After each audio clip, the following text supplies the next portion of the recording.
ABC Listen. Podcasts, radio, news, music and more. Loribelle Spirovski grew up in Manila in a communal apartment block with a big square courtyard in the middle. That's where all the women in her building would congregate. Her mum, her aunts, cousins and her grandma. While little Loribelle, an introverted and creative kid, would retreat into her imagination whenever she could. One notable absence from this bustling matriarchal home was Loribelle's dad. He was in Australia, working as a taxi driver, sending money back to his wife and his young daughter, whom he'd never met in person. So when Loribelle imagined her father, she saw him as Santa Claus, a man who sent presents and lived in a mysterious place far away. Eventually, the family reunited and Loribelle and her mum moved to Australia.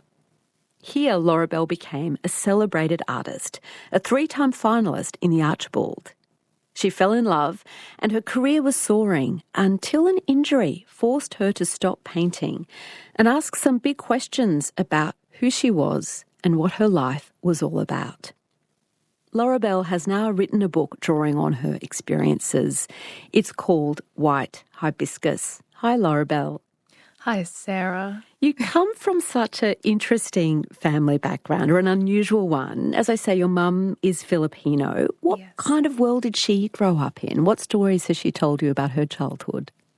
Well, it's funny because my mum isn't the most sentimental person, I suppose. So she doesn't really hold on to very much. I think that's one of her secrets to aging gracefully, to be honest. But it's all little scraps of visual imagery, I think. A lot of it is climbing coconut trees. She was a great climber when she was a child. She lived in a tiny island called Catanduanes, and her parents had a large house there. And she grew up with her 8 siblings, and they ran a small general store when she was a child. And so she would have a lot of stories about that little store and kind of, wrapping the peanut brittle and the little, candies and things. And it's so funny. One of the things that I remember most, weirdly, is they would have a few different brands of toothpaste. So they were a general store, like everyone will buy everything there. And the neighbors will be like, oh, can I get the Colgate? And my mum will be like, which one? And they'll pick like a different brand because Colgate became like a catch-all term for toothpaste. Yeah. Like they almost didn't know that it was toothpaste. They just called it a Colgate, if that makes sense.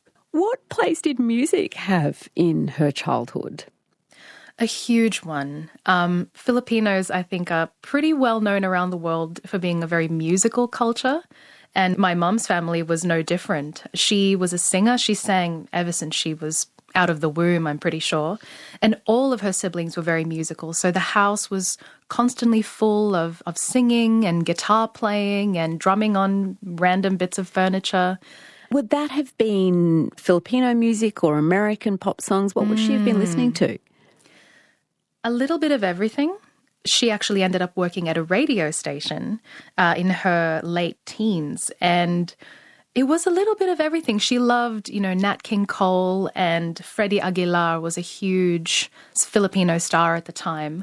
A lot of kind of 70s folk music was big at the time, and disco, of course. This is a great banquet of musical influences.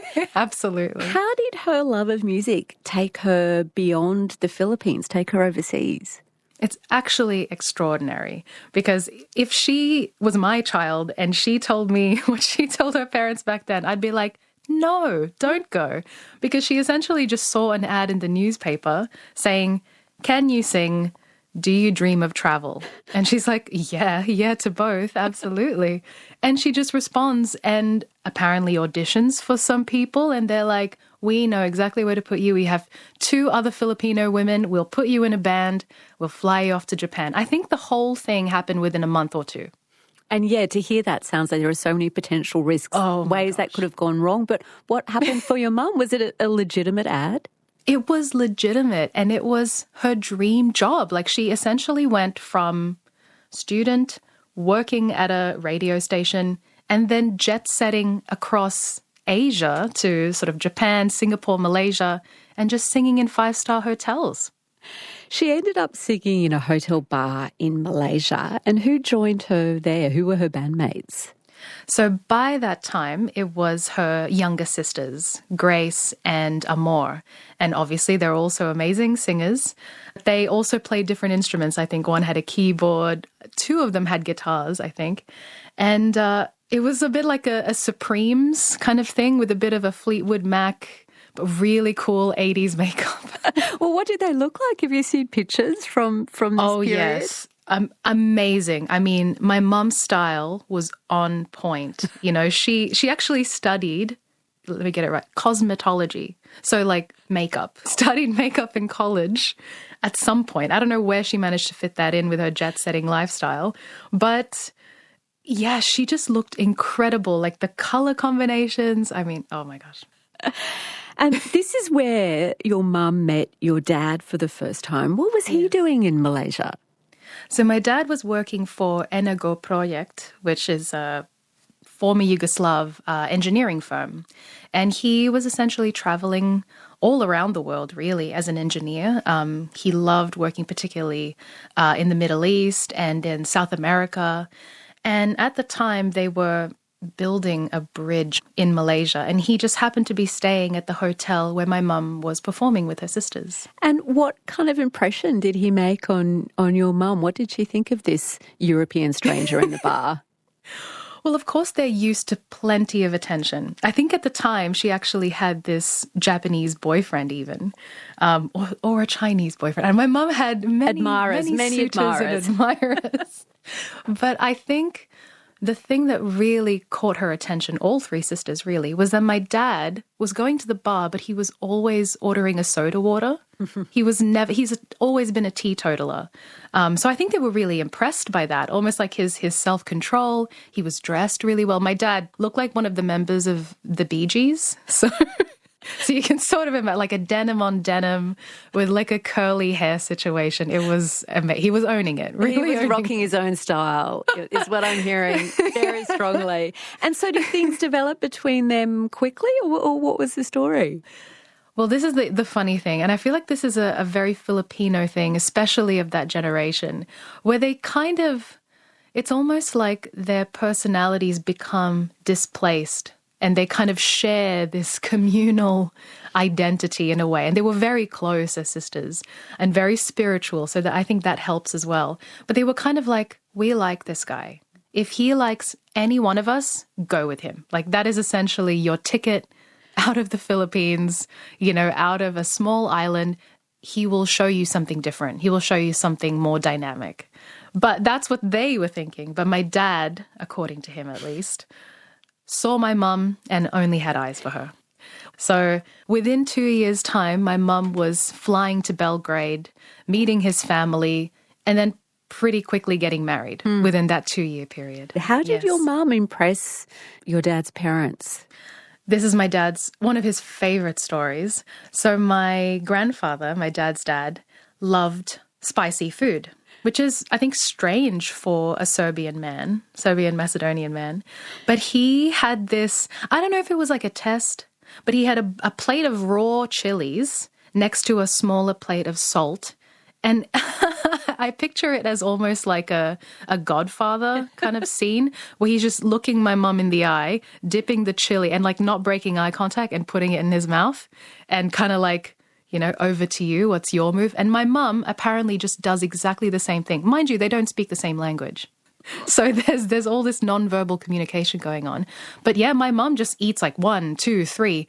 And apparently my grandfather gets up, hugs her, and is like, this is my daughter. I imagine that, a Filipino would have a pretty strong palate when it came to spicy food. Like, this is not someone to take on. Exactly. I could imagine her rolling up her metaphorical sleeves and just being like, step you aside, call that a boys. chili? Here it exactly. comes. So she got the approval from her beau's dad. Then the two of them stayed in Europe together. How did they spend their time there? They stayed for about a year, and then she got pregnant. And the intention was to have me there and basically just live out life there and travel all around Europe. But then pretty quickly, war started to break out in the region. And so my dad essentially applied for jobs anywhere else in the world, as far away as possible. This was the civil war in Yugoslavia was That's happening right. at this period, That's right. I think he got a job in South Africa and in Australia. So the only reason he chose Australia was the friend who gave him the job promised him that he would build bridges, and building bridges was his favourite thing in the world. So that's the only reason Australia was chosen. So that's what he was promised. What did he end up doing for work once he arrived in Australia? Well, as with all kind of under-the-table deals, it wasn't exactly as he had hoped. He kind of fell out with that friend and tried another job. And because his English wasn't great, he was relying heavily on the former Yugoslav community, essentially the diaspora that did the same thing that he did, like just fled to as far away as possible to save their lives. And I think when you get a lot of desperate people who are just struggling to survive, and you end up being taken advantage of sometimes. So I think that's what he faced. And all the while, my mum ended up going to the Philippines to give birth to me because my dad figured, you have family there, you know, you at least will have some support. And visa became really the biggest struggle over the next few years. So your dad was in Australia making money to send home, and you were born in the Philippines, and this was home for you as a little girl. Yes. Tell me about this home in Manila. What did it look like? What do you remember? So we lived in a few different places. As I mentioned, my grandparents' place in Catanduanes, and we lived in a couple of places in Manila itself. But the one I remember most is, as you said, the one with this concrete courtyard. I don't know why the imagery of that courtyard sits so strongly in my mind. I can't find an equivalent layout in Australia. It was kind of like little townhouses, really little. I think it was like a 1-bedroom, maybe a 2-bedroom, with these courtyards in the middle. And I think there were several rows of them. But it ended up creating a tiny community because you sort of had ready-made best friends living around you. And after school, we would just play together on this courtyard. And you had extended family living there as well? I think in the Philippines, the situation is family will just dip in and out of each other's lives. Like everyone's place is everyone else's place. You know, you're always welcome to come and stay for a night or two. And we often went to stay at other family members' houses. So home was a very nebulous construct for me because it wasn't really tethered to a specific place. And I feel like that's something I carried into Australia as well. Mm. So your dad was helping support the family financially. What about your mum? Was she still singing or was she taking care of you full time? So one of the greatest gifts I think that my dad gave us is that he worked solely to support not just us, but also his aging parents in Serbia. And so my mum could afford to just stay home with me and really offer me a safety that was compromised by other things, by just the sort of uncertainty of living in the Philippines. It's so crowded, especially in Manila. I think Manila is very different from the rest of the Philippines. You know, it's not like there's no island time in Manila. It's very loud and very busy. So the fact that my mum was always there really was the thing that held me together, I think, as a child. When you were still just a little girl, your mum noticed that you weren't eating much. Where did she take you to try and work out what was going on and help? She took me to something called a manghihilot, which is I'm not going to say witch doctor, but it lives in a similar headspace. A shaman or a healer. Yeah, traditional a healer. Exactly. And he used different herbal kind of he would put the herbs on the skin and then he'd put like a banana leaf to like press it down, like a compress. And I remember the smell of the place and weirdly just the image of like a wad of pre-cut banana leaves that looked like cash on his table. For some reason, that's one of the strongest images for me. How did you feel about going there? What do you remember the experience being like? Scary, really scary, because this was back in my grandparents' village. So, there was no paved road. We're talking nipa huts. So like little huts on stilts, a bit like Baba Yaga's hut kind of thing. And so I remember like climbing up the bamboo ladder up to the house, and this really strong image of the Manghihilot's very old mother. And she smiles at us and her teeth are red because she's chewing the betel leaf, which everyone does over there. My mum too. And there was barely any light inside this hut. Everything was shrouded in darkness, and you get all of these herbal smells and of course the feeling of having to remove your clothes in front of a stranger. I mean, I was like 5 at this time, so I was still very young, but just the feeling of exposure. And I think because the Philippines is such a hot country, anytime I would feel cold, I'd really remember that. So that was one of my first memories of feeling cold, was in that man's hut. Did it help, Loribelle? I have no idea. I have no idea. I think it helped my mum. I think it helped to ease her feeling of not being able to control the situation. I think she thought she was doing something about it. Not that she really understood what was going on. I certainly didn't understand what was going on. But now that I am looking back on my childhood, I really had terrible anxiety. It was just panic attacks. I think I was suffering from panic attacks as a child. Was art, creativity, imagination, were they places that you could go as a kind of refuge in the midst of that anxiety, of those big feelings you were having as a little kid? Interestingly, in the Philippines, I didn't make art as much as when I came to Australia, partly because we didn't have many materials or toys. So the closest I came to creative play was Play-Doh. That was the only art I remember making as a child. And I had a cousin who was pretty good at drawing.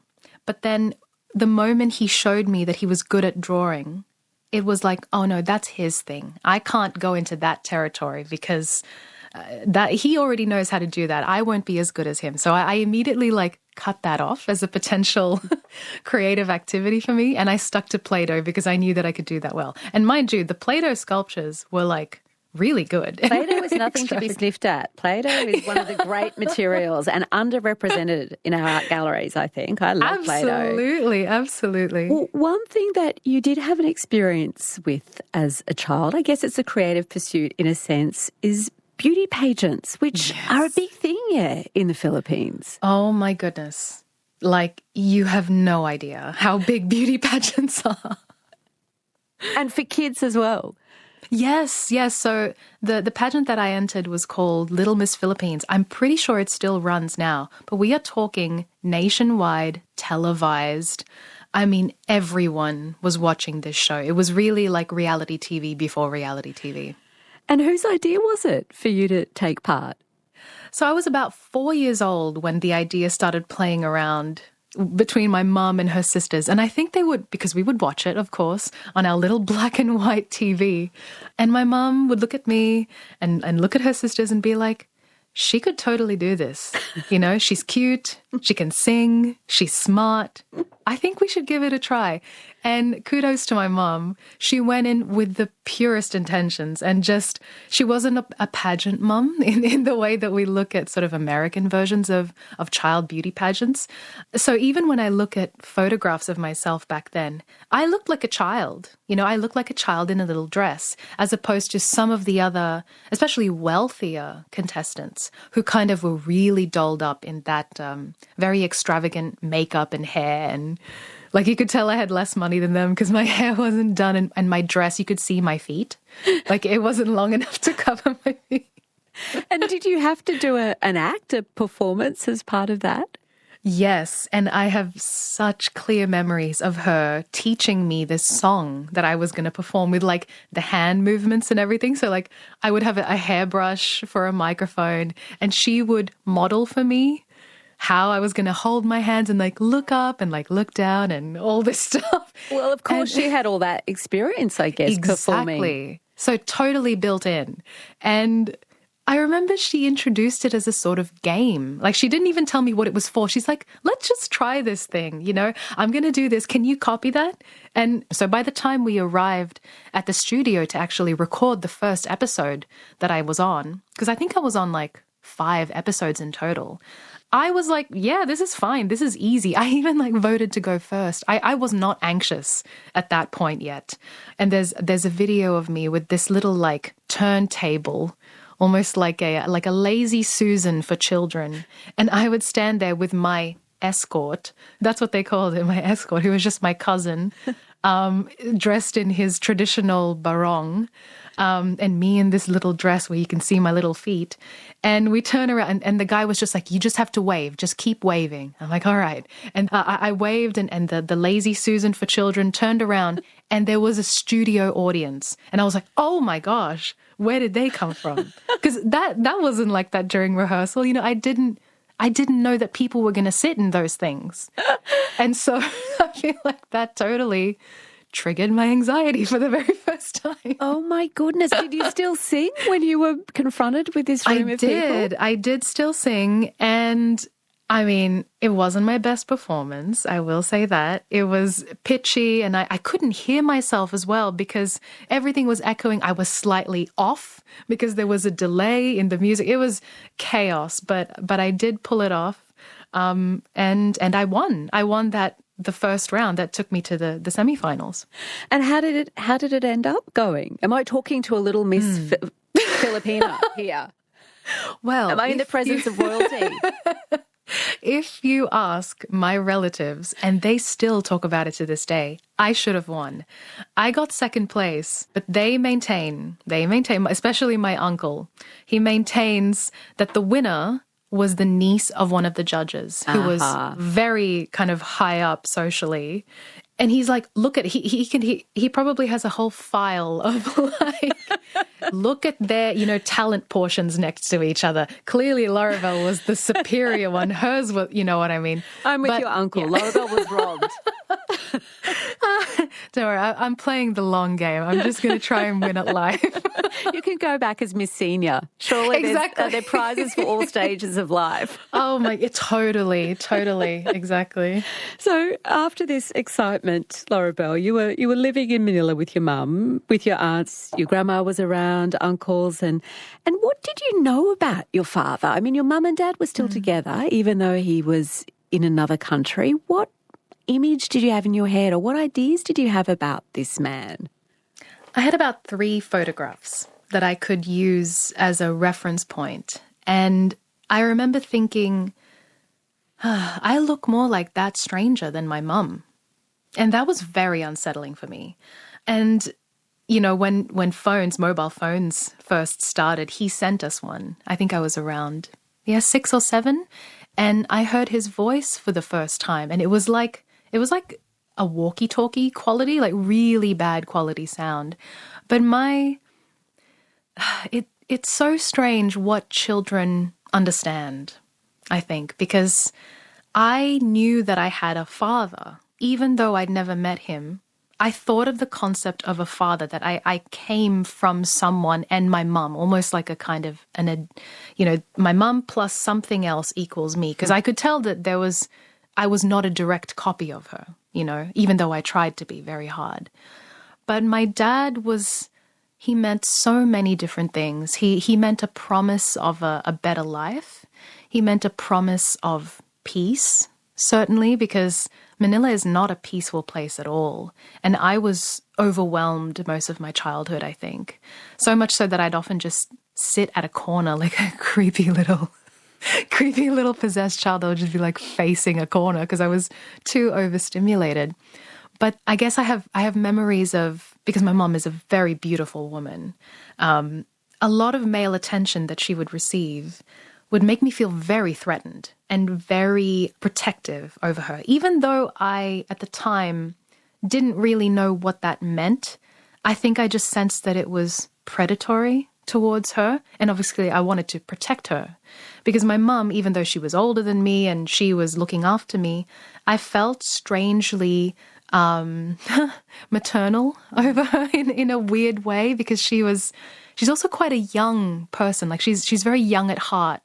And I don't think she and I had a traditional mother-daughter relationship. We really were more like best friends who lived together, even when I was very young.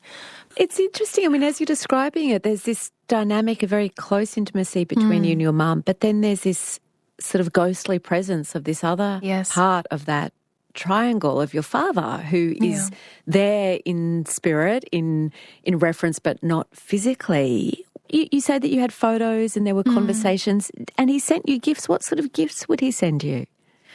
So he would send me packages for my birthday, and they got larger and larger over the years. And my dad's brother is also a visual artist. He's a painter, still lives in Serbia in this incredible house in the mountains, just by himself.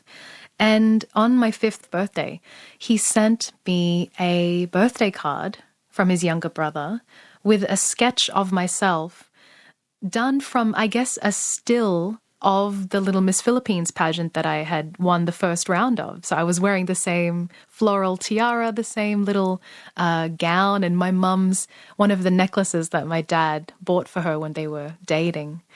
And I saw this drawing, which was done in color pencil, and it just blew my mind. I had never seen anything like it in my life. I really hadn't encountered art before, and just this idea of I could become the subject of an artwork was wild, and I think I didn't really know what to do with that information at the time.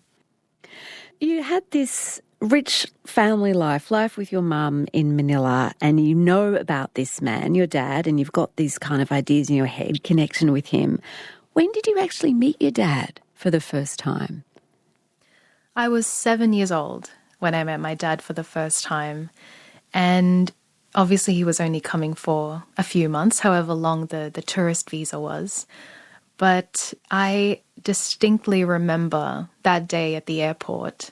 It was my first time going to the airport, and it was really busy and crowded.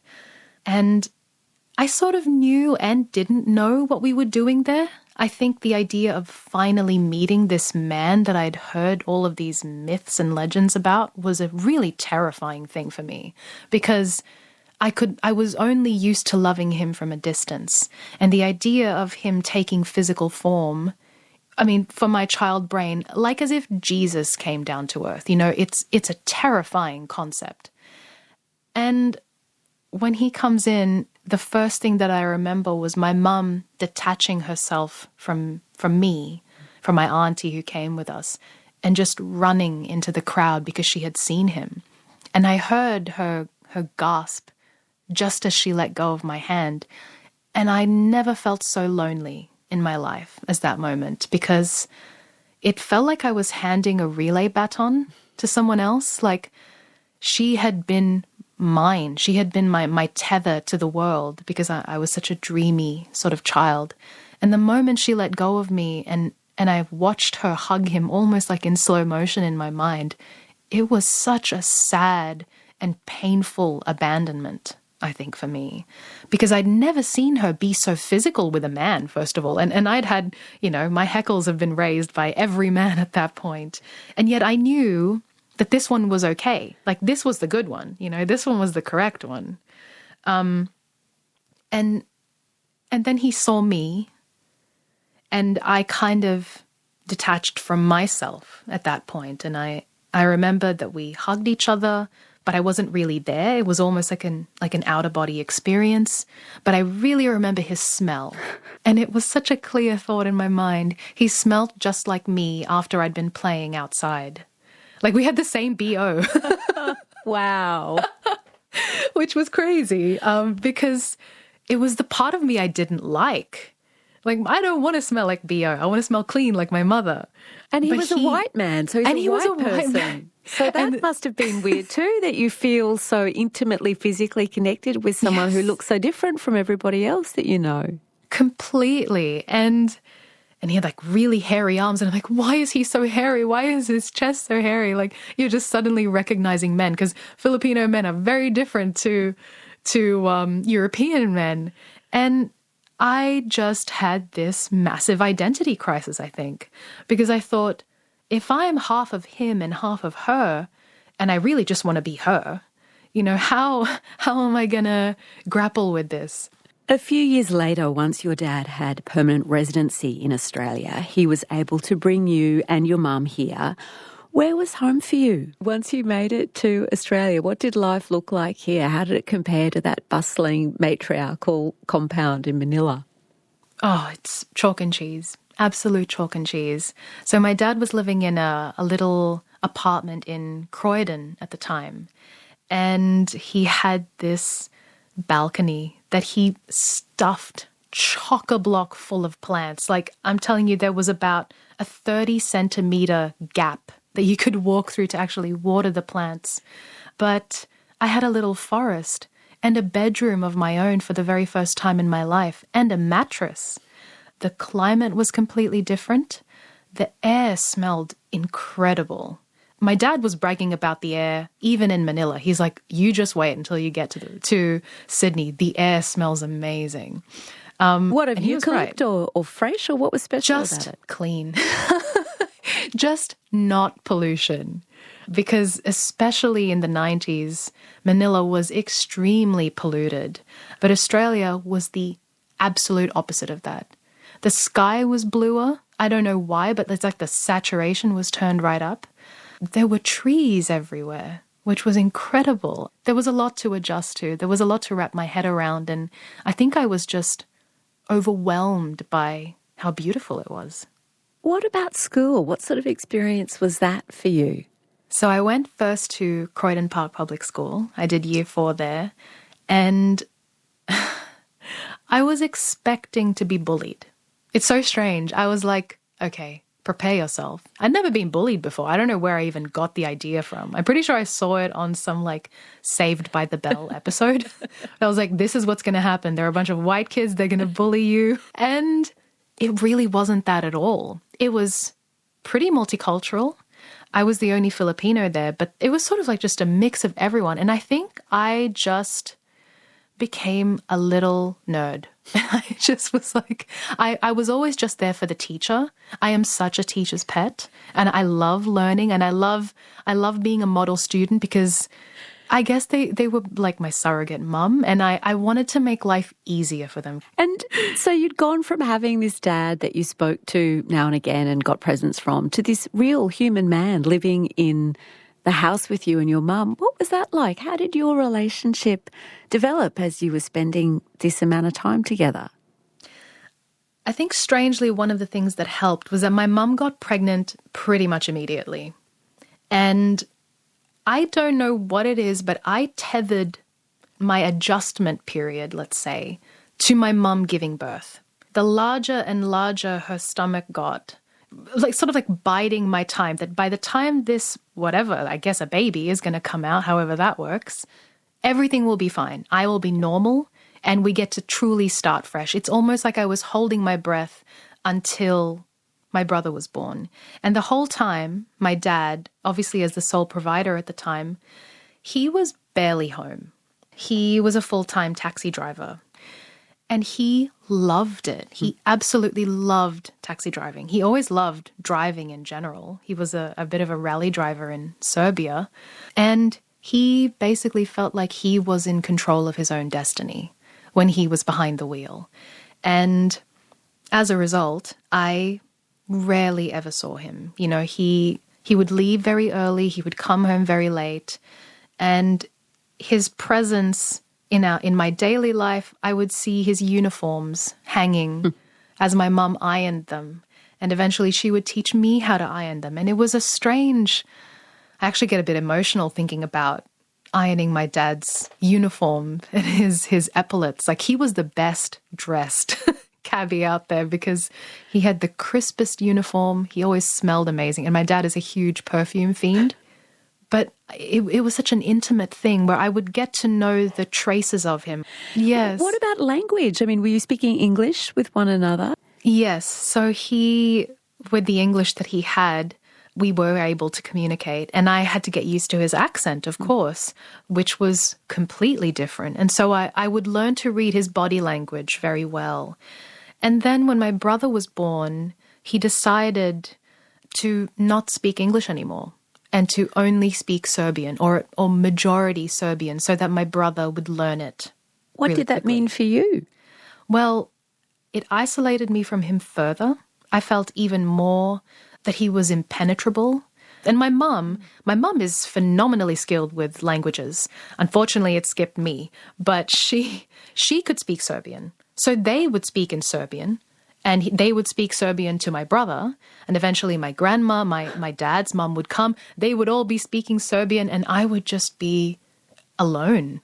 Again, felt really, really alone, sort of searching for some kind of umbilical cord to get back to the family. What role did art come to have then as you were here now in Australia and becoming a teenager? You said you didn't have resources back in Manila, but you'd been really struck by the drawings you'd seen by your cousin and then by your uncle. When did you start making your own creations? That is definitely one thing that my dad and I shared. So because his brother was also an artist, he was familiar with the idea of an artist, and he perfectly accepted that as a thing, as a direction in life. And he picked up straight away that I had talent, and he bought me books on artists. His friends would buy me books on artists, and I just built up this little personal library where I could look at different techniques and sort of teach myself slowly. And he was extremely encouraging, and I would have the hallowed spot on the refrigerator of my drawing being put up there. So that's one way that we were able to stay connected, because art transcended verbal language. And in a way, he was my first audience. You know, I was making art so that he would like it. After school, you toyed with the idea of becoming an art teacher, but ended up devoting yourself to your own artistic practice and studied at the College of Fine Arts in Sydney, but really worked on your own way of painting and became particularly known for portraiture. And one of the subjects that you often paint again and again is the concert pianist Simon Tedeschi, who's also your husband, so that makes it convenient, I guess, to paint someone. Mm-hmm. The first portrait I ever did of him was March in 2017, and I tried to enter that into the Archibald, and that didn't get in. But that was the first of many, many, many portraits of Simon, and one of the most generous things about him is that he does not care how I portray him. He's not vain like that. And so that creative freedom, that creative license that he's given me has truly been the crucial thing to take my art to where it currently is. Tell me about your proposal or his proposal to you, Loribelle. How did that play out? It's such a funny story. So neither of us are very sporty. Simon, who loves cricket actually, never got into sports because, of course, his hands were these precious objects, right? Totally not right, by the way. He's extremely into deadlifting and heavy weights. So pianists out there, go for it. You know? But one day he said, hey, I booked us kayaking. I was like, okay. Now, the only times I've been kayaking was in a river. A stream even. We're not talking like rapids. We're talking really calm, straight waters, no waves. It was a very wavy day. And I'd only ever ridden a kayak as like a one-person kayak, but he got a two-person kayak. I was in the front, he was in the back. I was on day one of my period.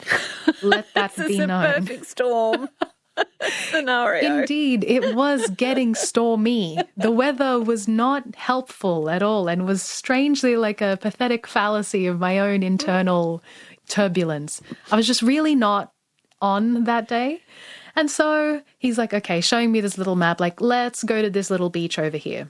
So we're going. And again, I'm not used to being in a two-person canoe or whatever kayak that we were in. Nor was he. I think this was his first time. And it was really like the official end of the honeymoon period that day. Because I was just not having it. I was like, he was like, why don't you just go evenly, you know, even strokes? Why do you keep going one direction over another? I'm like, do you want us to go in circles? Can you see that there are waves? Anyway, you can imagine how the conversation went. But he kept telling me to go to this one little beach. And I was like, no, we're closer to that one. Any beach matters. Like, can we just get out of here? And his voice changes.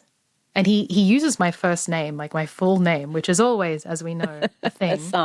A sign. Loribelle, let's go to that beach. I'm like, okay, all right. So we go, we get out, and he is laughing. And he runs over. And I'm like, what's going on? What's going on? And I can see written in little bamboo sticks, it says, marry me, Loribelle. And I think I literally fell on my knees, which happens apparently. And he comes and he helps me up. And then he goes back down and he goes on one knee and he shows me the ring. And I just kind of black out, I think, for the rest of the time because it came out of nowhere. I did say yes, obviously, but yeah, it worked out. Did you have to get back on your kayaks at the end of this? We really did. Oh my gosh. But that was all the blur. The mood had changed. The mood had changed. Well, I'm glad, though, that it came off the way that it did. And at that point, so you have this beautiful love story and your career, your painting career is going great guns. You're a 3-time finalist in the Archibald, exhibiting in lots of places. And then in 2021, you had to put down your brush. What happened? What happened is a very complex. Still, I don't know the full story of how it began, but I had been doing what people in their mid to late 20s do and just go for it career-wise. I just put absolutely everything, every ounce of energy, every second of my day was geared towards making work, exhibiting work, selling work. I was just on this downward, really fast slope, and I was burning out. And I'd burnt out again and again and again. And the burnout accumulates and it becomes a creative block. And you just keep working. You're like, if I keep chiseling away, this block is going to dissipate and I will get through it and we'll get back on track. And it feels like you're just this locomotive that is running out of steam. So I was completely overworked. And at the same time, ironically, to strengthen my posture, everyone did that like COVID, like getting fit regime, right? We either did that or the opposite. I did the get fit routine. And as I did with my work, I overdid it with that too. So it was a combination of repetitive strain from working, from painting, and just going ballistic at the gym. And it started out as muscular strain. And I thought, whatever, I'll just, use one of these spiky balls and tenderize the crap out of myself, because I really was treating myself like a piece of meat. Like I had very little respect for my physical my physical well-being. I was just using it as a tool. I was using it as a vehicle to get me where I needed to go. So there was very little self-love at the time. And then what really tipped the scales was one night in early September, I woke up and my arm was on fire. It was like the worst pins and needles. It was like my arm wasn't there. It was just completely numb. And I panicked, obviously, and it happened every single night for a few weeks. And I basically spent the next 3 years going to every specialist imaginable, every physio I could get my hands on, rheumatologists, spinal surgeons, everyone, new personal trainers. I went through so many personal trainers just trying to find someone who can help me. And all the while, the desperation is just escalating because I didn't know who I was outside of the workhorse that I had become. And were you still trying to paint at the same time that your body was doing this? Absolutely. I didn't know what taking a break meant because, frankly, I thought I was just going to lose myself if I didn't work. And that was one of the things that I learned from my dad, really. My dad is the biggest workhorse I know. And the thing that he did that proved to us how much he loved us was work. So if I kept working, that means I could support my family. And if I could keep working and support my family, that means he could stop working.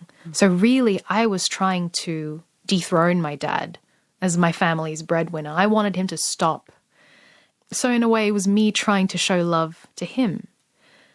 But I just had to figure out what slowing down meant. I had to figure out what taking a break meant, because I was the type who simply couldn't have a holiday. I didn't even know what weekends were. Was there also fear for you around who you would be if you weren't this successful painter that you were creating? Like, was it deeper than just earning an income, but kind of around an identity of who is Loribelle if she's not creating these portraits? Completely. And that was really the hardest thing to shift is who am I? Who actually am I outside of this? Outside of the only thing at the time that I thought I was contributing that was good in the world. And funnily, you mentioned success. I didn't think about myself as successful at all. In fact, the idea of success was terrifying because it meant pressure. Imposter syndrome, I still suffer from it, much, much less so now. But when everything about your job is made up, and yes, everything is made up, but my job is really made up, you know what I mean? Like, everything is just decided by a whim. What do I feel like doing today? And that doesn't sit right with me because I like structure, I like stability, I like predictability, I like control.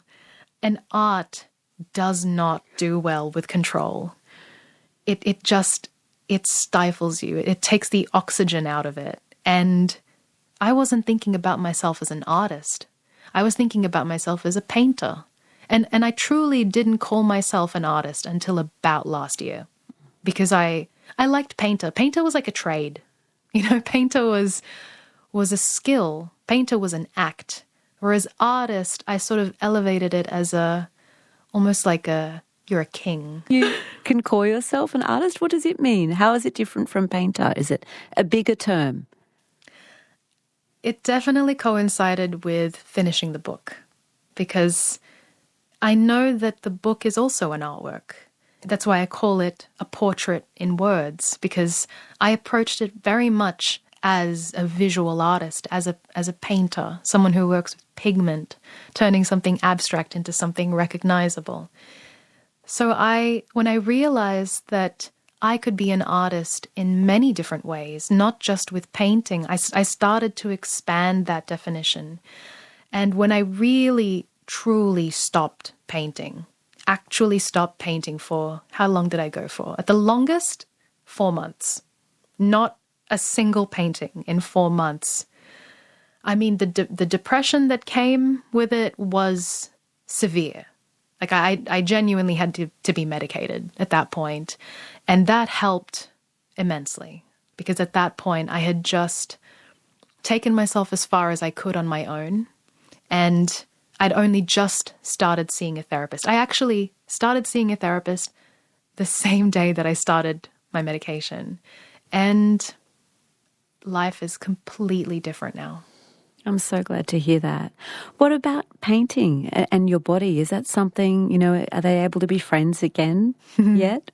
I love that. I love how you phrase that. The answer, thankfully, is yes. I'm back to an almost regular painting schedule. I have this phenomenal personal trainer. Acoustic shockwave therapy, everyone. Look it up. That might help you if you have chronic pain. It took me a long time to find the things that actually made a difference. But at the base of that pyramid of recovery was rest and actually respecting myself, which I didn't know what that meant. I thought it was a luxury. I thought it was vanity. But it actually is a basic need. And it looks different for everyone, but for me, it's actually saying no sometimes. It's saying, I won't do that group show because I'm currently very slowly taking my time on a solo show. Very, very hard lesson to learn for someone like me. You have been able to enter the Archibald again this year. Who did you paint? I painted a portrait of the composer William Barton, who's an incredible Indigenous musician. And I met him last year and I painted this portrait of him, and it was such a transformative experience, which I totally didn't expect, because it was the first ever time I created a painting without a brush. Can you explain? What did you use? So I put his music on. That was the first step. And my studio bounces sound in this wonderful way. And so I put his song, Bird Song at Dusk, and it just struck me completely, like squarely in the chest. It's such a beautiful piece. And I was holding the brush and I had the blank canvas and I physically threw the brush away. And I dipped my hand into the paint and I just went for it. And I wasn't thinking. And at one point I caught myself and the tears were just running down my face. And Simon wasn't home, so I could be as batshit as I wanted to be. And I was talking to myself. I said, yes, you're doing it. You're actually doing it. And I was like coaching myself in this really wonderful, generous way. And I was talking to Will. I really went down the deep end. I was talking to Will. I was like, Will, this music is amazing. And I'm painting his portrait. And it was over 3 hours. And it was the greatest painting experience of my life.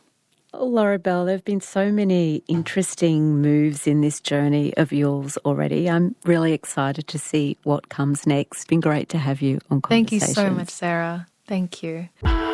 Podcast, broadcast, Conversations with Sarah Konoski. Loribelle Spirovski was my guest. Her portrait in words is called White Hibiscus.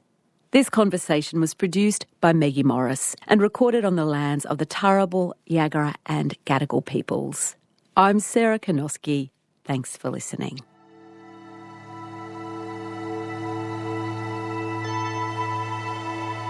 You've been listening to a podcast of Conversations with Sarah Konoski.